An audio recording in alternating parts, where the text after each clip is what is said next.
Welcome to The Intuitive Therapist with Janice R. Cohen, therapist, clairvoyant, empath, and medium.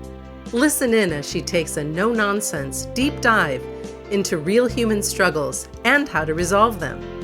Janice will share channeled information from her spirit guide team, as well as angels and archangels, to help you master your emotional, physical, financial, and spiritual destiny.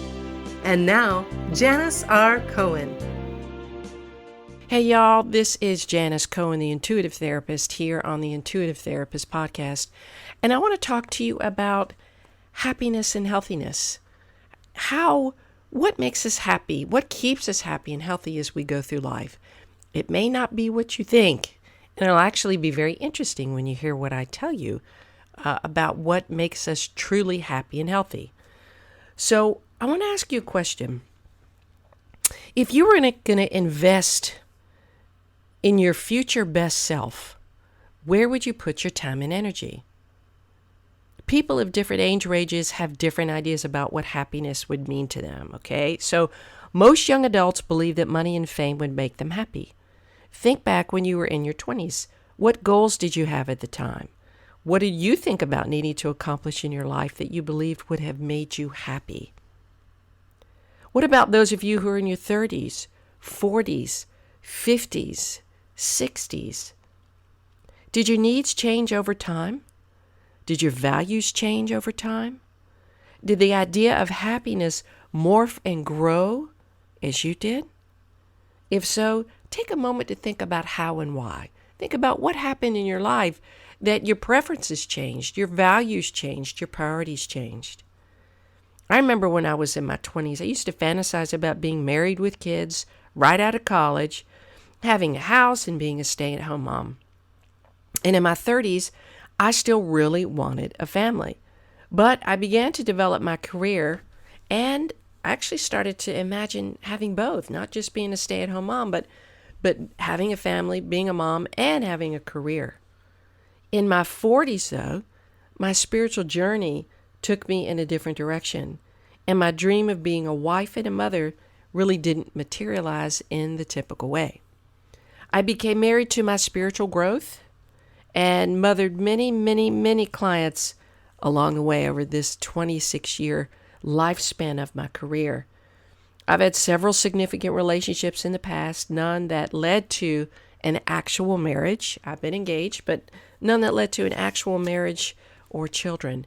And so I had to kind of shift my dreams to match my reality. And as I lean into the last few years of my 40s, I am 48, so I have a few more years until I hit the big 50, my definition of happiness has significantly changed from when I was 20. No longer do I believe that marriage and children are of the utmost importance for me. I love the idea of marriage, and I love kiddie poos. Those of you who know me know that I love kids, and I love being in a child state. But as fate would have it, my ability to bear children has passed me by. And I've made as much peace with that as I can. It's hard, but it is what it is, and so you have to move on. So my focus is on building my business, honoring the beautiful partnership that I have with my special man, and living with as much peace and love and serenity as possible. Recently, a friend of mine sent me a TEDx talk that someone did about what really keeps us happy and healthy. And it was so important and so significant to me that I had to share what I learned from it. So I thought I would just tell you a couple of thoughts today about the concept of happiness and good health, and ask that as I talk with you, just take some time to think about what truly makes you happy at this point in your life. You may think it's money, but it's not money. It's the feeling that's associated with money. So what would that feeling be? I'm just asking you to go a little deeper. The TEDx speaker was part of a landmark study about happiness. He was the fourth director of this 75-year-long program that looked at happiness through the lifespan. It was fascinating to listen to the study's discoveries. And what's interesting is that this study tracked 724 men year after year and asked them about their work, their home lives, their health, And of course, asking them these questions along the way without knowing how their life stories were going to turn out. Now, you may be wondering, if you're female, why didn't they track any women? This study began in 1938. Apparently, the focus was not on women. The concept of women was very different than men back in the late 30s, and so they just focused on men. These men entered the study as teenagers, where they were given yearly medical exams. Their parents were interviewed, and then they were followed into their adulthoods. They all leaned into various types of professions, from factory workers to attorneys to doctors and bricklayers. They even mentioned that one of the men in the study actually became president of the United States, but unfortunately they did not reveal who that was. So I can't tell you who that was. I wish I knew, because that's kind of cool. Some developed alcoholism. A few developed schizophrenia. Some climbed the social ladder from the bottom up, and some made the opposite journey, from the height of fame and fortune to literally having nothing. They had brain scans. Their families were interviewed over time, including their children, if they had them. And after a long while, their wives were interviewed to give insight and input. And it was funny, because the man that was giving this TEDx talk, all the wives said, "Well, it's about time that y'all ask for our feedback." So they ultimately did include the wives and the women. It'd be an amazing longitudinal study on women, though. I think that would be really, really cool. However, this particular Harvard study didn't focus on women. Like I said, it was just men. But interesting nonetheless. Now, what did they learn from this 75-year-long study? The clearest message that they learned was that good relationships keep us happier and healthier, period. It is not fame and fortune. It's not travel or notoriety. It's not a rock-solid physique or becoming a parent or getting married. It's not any of those. It all comes down to the kinds of relationships we have. And there were 3 lessons that they learned about relationships in this study. The first is that social connections are really good for us, and that loneliness kills. It turns out that people who are more socially connected to family, friends, and to community, they're happier, they're physically healthier, and they live longer than people who are less well connected. And the experience of loneliness turns out to be toxic. People who are more isolated than they want to be from others find that they are less happy. Their health declines earlier in midlife. Their brain functioning declines sooner. And they live shorter lives than people who are not lonely. And the sad fact that the study revealed is that at any given time, more than 1 in 5 Americans will report that they are lonely. I see people like that all the time coming into my office, and it's painful, because I know when I felt lonely and alone, you think that if you're around a lot of people in a crowd that you'll feel some connection, whatever, but it almost makes it worse. You can be lonely in a crowd. You can be lonely in a relationship. You can be lonely by yourself. I can't begin to tell you how many clients share with me how lonely and alone they feel in their life, how they wish they had a special someone or a best friend or a family member with whom they shared a close bond. And there are so many lonely people out in the world who believe that they have no support, no meaningful connections, and no safe emotional place to lean into or land. How amazing would it be if all of these people who felt lonely found each other and built a wonderful community of togetherness? How amazing would it be for those of us who are blessed with love and connection? How amazing would it be if we found these people and gave them the love and connection that they yearned for, and they actually accepted it? The second lesson about relationships that the study reveals is that it's not just the number of friends you have.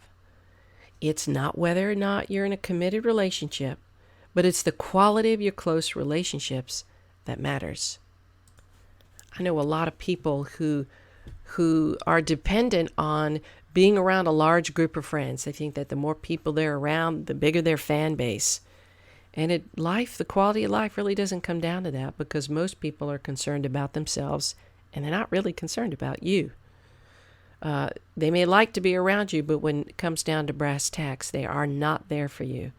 We need those close relationships, those intimate relationships where people care, not that they're just curious. So as it turns out, living in the midst of conflict is really bad for our health. High conflict marriages, for example, without much affection, turn out to be very bad for our health, perhaps worse than getting divorced. And living in the midst of good, warm relationships is actually protective.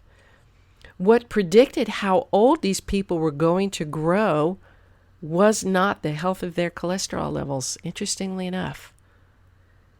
It was how satisfied they were in their relationships. Isn't that amazing? Have you ever seen elderly couples who are together and they're holding hands and they sit next to each other and they're always touching and they're always kissing and doing for each other? That's why they're living so old, because they have that. And they prioritize that.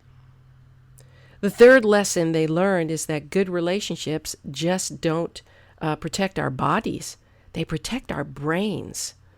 It turns out that being in a securely attached relationship to another person in your 80s is protective, and that the people who are in relationships where they really feel they can count on the other person in times of need, these people, their memories stay sharper longer. And those who didn't have a partner whom they could really count on had a decline in their memory and in their health much earlier. These are some amazing insights, just absolutely amazing. And it's very cool because I look at my parents. My father is 85 in October, end of October. My mother is 79. They've been married for 56 years.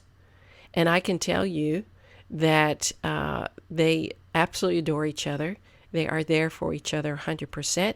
They will do anything for each other. And thank God I am getting to experience them in their older years. And it's just so wonderful. So is this information a surprise to you? Maybe not. Maybe it is.